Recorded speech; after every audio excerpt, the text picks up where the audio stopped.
निश्चित भाव में मात्र सन्देह नहीं मोर व्यक्तिगत मत मोर अनुभूति जन्य जहाँ मुझे कहूँ जे प्रकृत पक्षरे जो ऐसी शक्ति काम करे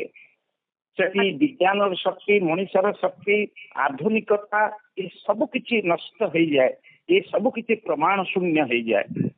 विज्ञान जन्म जो ज्ञान जन्म जो प्रज्ञान जन्म जो से होती परमात्मा परमेश्वर भगवान तेणु अलौकिक लीला को बुझा बड़ कष्टकर एवं से लीलार एक सूक्ष्म प्रमाण होची श्रीमद भगवद गीता अग्नि दग्ध न होई अक्षुण्ण अवस्था उद्धार पाई समस्ते अनुभव करने उचित जे जितेबले मनुष्यर शरीर दग्ध हो जाऊँगी जितेबले विमान जंत्रांश दग्ध हो जाऊँगी से गोटे साधारण कागज रे तैयारी करा जाइछिया पुस्तक टी जदि पूरी न पारुछि तले या थारु बड़ी आश्चर्य एवं सत्य घटना कौन थाई पारे। आज्ञा सर भगवत गीतार किसी श्लोक सर सेमती किसी अछि कि जाकू आ सहित किसी हमें रिलेट करि परिबा। हां भगवत गीता कहिछि जे आत्मा को केही केबे नष्ट करि पारे ना। आज्ञा भगवानंकर आत्मा होछि श्रीमद् भगवत गीता। आज्ञा तेणु कहुछि जे सर्वोपनिषदो ग्रावो दुग्ध गोपाल नंदना पार्थो वत्स सुधीर भक्ता दुग्धम गीतामृतं महत्। गीता हूँ अमृत अमृतर कौन मृत्यु तो हो पारे से दृष्टिकोण आपण मैंने विचार करें श्रीमद भगवत गीतार प्रत्येक श्लोक भितर भगवान उपस्थिति आम अनुभव करूँ गीता वाणी भितर केवल आध्यात्मिक चिंतन नुहे बरं वैज्ञानिक अनुशीलन यथेष्ट उन्नत स्तर रे प्रकाश पाई जो माने प्रकृत विशिष्ट वैज्ञानिक से माने आध्यात्मिकता को ईश्वर अस्तित्व को स्वीकार करती किंतु जो माने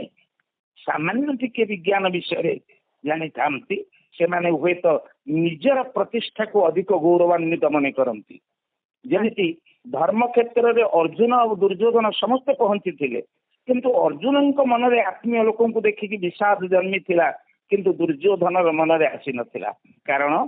धार्मिक लोक मन में ही धर्मर प्रभाव पड़ी थाए ठीक से श्रीमद भगवत गीता उपरे प्रभाव पड़ी अग्निर अग्नि को स्पर्श करि पारि नाही गीतार तो कहुई नैनं दहति पावक न शोष मारुत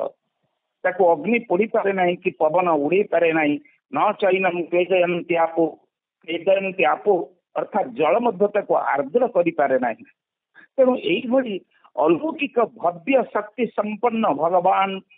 श्रीकृष्णंकर मुखपद्मरु निःसृत अमृतमयी गीता एबे हेले जल रे धौत हो पारिबनी पवन रे उड़ी पारिबनी किंबा अग्नि रे दग्ध हो पारिब नाही जार प्रत्यक्ष प्रमाण एई विमान दुर्घटनार एक स्पष्ट चित्र बोली मु कहिबी। आज्ञा